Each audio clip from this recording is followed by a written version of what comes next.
On July 28, 2023, the iconic steelmaking company US Steel received an unsolicited offer from its competitor Cleveland-Cliffs to buy the company for a substantial premium to its market valuation. This offer kicked off a bidding war for US Steel that saw several additional companies make offers to buy the company. US Steel possesses significant expertise in advanced steelmaking technologies that would be extremely valuable to other steelmakers in an extremely competitive industry. It ultimately accepted an offer from Nippon Steel, a Japanese company that is one of the largest steel producers in the world. But politicians and union members in the US have overwhelmingly opposed the deal, saying that selling this iconic American company to a foreign country poses a national security risk. Now, the deal, which would provide significant value to shareholders and potentially unlock billions of dollars in synergies, is behind schedule and unlikely to be allowed to close. In this video, we'll dive into the history of the American steel industry, why so many companies wanted to acquire US Steel, and why politicians from both parties oppose the merger with Nippon Steel. To understand the American steel industry today, we first need to understand a little bit of the history of steel. Leading up to the mid-19th century, high-quality steel was generally produced using the crucible method. In the crucible method, high-purity iron could be turned into steel by melting it in a crucible, along with a small amount of carbon-based material. The carbon atoms would mix with the iron, creating a crystalline structure that increases the strength of the material. However, because it had to be made in small batches in crucibles using high-purity iron, creating steel was a time-consuming and expensive process.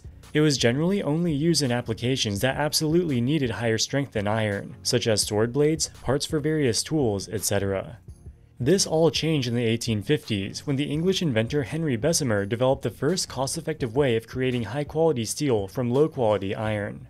In his process, a large amount of unrefined iron was melted in a large container. Then, air was blown through the molten iron so that any impurities would be able to burn away. This allowed for a batch of low-purity iron to be converted into high-quality steel in less than an hour, and in much larger quantities than before.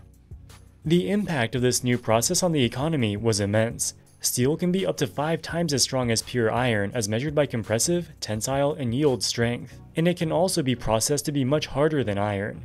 The strength and hardness of steel enabled the construction of bridges and buildings on a scale never seen before. Without cost-effective steel, the construction of the first skyscrapers in the late 1800s and iconic landmarks like the Brooklyn Bridge would not have been possible. In 1869, the first transcontinental railroad in the US was completed, and it used steel instead of iron.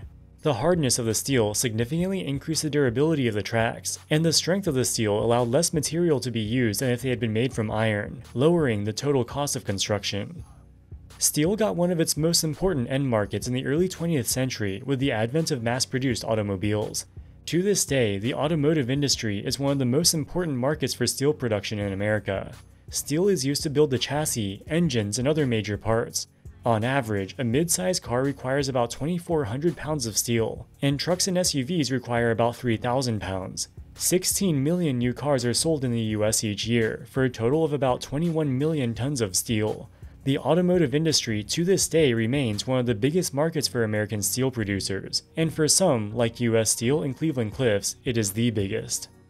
While the automotive industry is one of the most important markets for American steel producers, far more volumes of steel are used in construction and infrastructure. More than half of all steel used in the US is used for constructing bridges, buildings, and other infrastructure. This end market is the biggest for Nucor, America's largest steel producer. But this end market has also suffered the most from competition from foreign steel. Imported steel, particularly from China, is cheaper than that made in the US for a number of reasons. It is commonly used in applications where very large amounts of steel is required, such as bridges and buildings, and when the builders want to save money. These are applications where the quality of the steel doesn't have to be as high as in the automotive industry, because what it lacks in quality it can make up for in quantity. In a car, the engine parts must be strong enough to withstand large forces in a small space. On a bridge, you can save money on the initial construction by just making the steel beams and plates bigger or thicker. Chinese steel is cheaper than most domestically produced steel in large part because China's government has provided subsidies to its steel producers for many years. In the 1990s and 2000s, China was rapidly industrializing. Cities like Shanghai were becoming centers of global trade. To support this industrialization, similarly to the US 150 years earlier, the Chinese government heavily subsidized the steel industry to increase the country's domestic supply of this critical material. Chinese steel production increased by more than 5 times in just 14 years, from 128 million metric tons in 2000 to 823 million metric tons in 2014. However, starting around 2013, Chinese demand for steel started to plateau. In the second part of the 2010s and continuing into the current decade, the Chinese construction and manufacturing industries slowed significantly. Huge real estate developers became over-leveraged and built way more real estate than the economy needed. Famously, the China Evergrande Group, once the most valuable real estate company in the world, collapsed in 2021 and triggered a real estate crisis in China. This collapse in construction, along with general economic sluggishness in the Chinese economy, led to a huge excess of steel production capacity. In response, the country began exporting its excess steel to foreign countries, often at below market prices. If you have millions of tons of excess steel, you'd rather sell it for below market prices to foreign buyers than not sell it at all. Analysts estimate that the government gives thousands of Chinese industrial companies subsidies worth billions of dollars per year to support the Chinese economy.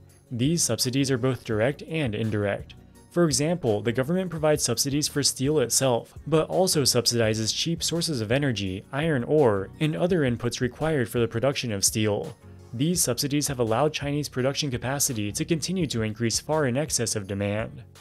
The US government has attempted to protect American steelmakers with tariffs and anti-dumping restrictions on foreign steel. In 2002, President George Bush put tariffs of between 8 and 30% on imported steel. But these tariffs faced significant backlash both domestically and in the international community. They were lifted 2 years later to avert a trade war. In 2018, President Trump imposed a new set of wide-ranging tariffs, affecting an estimated 12% of all US imports.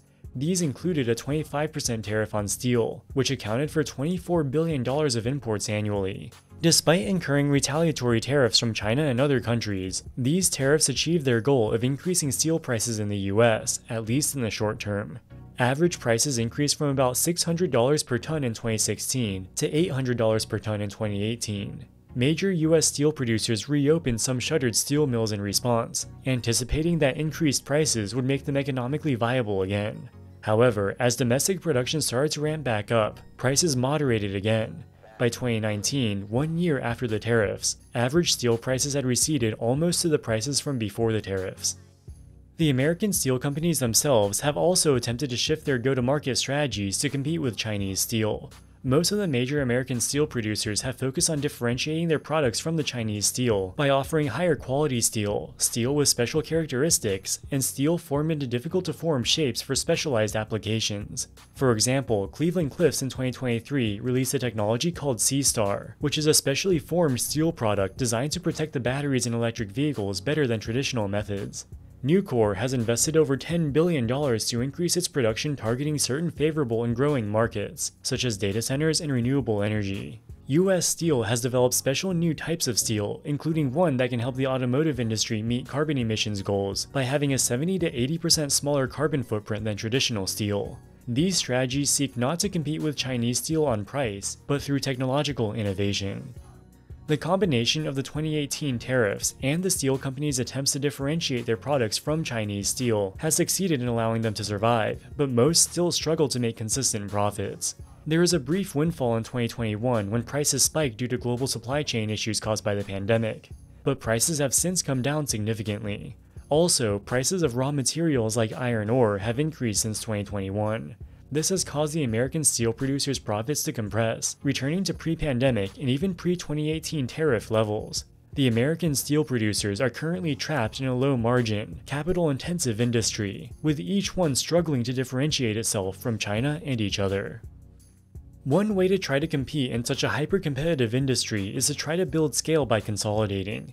In July of 2023, Cleveland-Cliffs, who had been struggling as much as any other American steel producer, submitted an unsolicited bid to acquire its rival US Steel for a total value of $7.8 billion in stock and cash. They hoped that by combining Cleveland-Cliffs and US Steel, they would have the scale to compete more effectively with their larger competitor, Nucor, and the Chinese steel producers.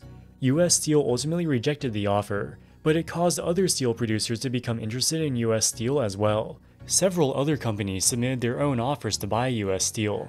Throughout the rest of the year, a bidding war ensued, with companies making ever more favorable offers for US Steel. There are a lot of reasons why a company would want to acquire US Steel. US Steel has made significant investments in developing proprietary technologies, especially around steel recycling and energy efficiency in the steelmaking process. They are now an industry leader in so-called green steel, or steel that has been produced with minimized carbon emissions. It has a facility in Osceola, Arkansas, called the Big River Steel Facility that was the first steel mill in the country to achieve LEED certification and responsible steel certification. This is a major selling point for the automotive industry, already one of the most important end markets for steel producers. Many countries, including the US, have imposed greenhouse gas emission standards on automobiles. Some automakers have also self-imposed their own company-wide carbon neutrality goals, which include the emissions from the production process of automobiles.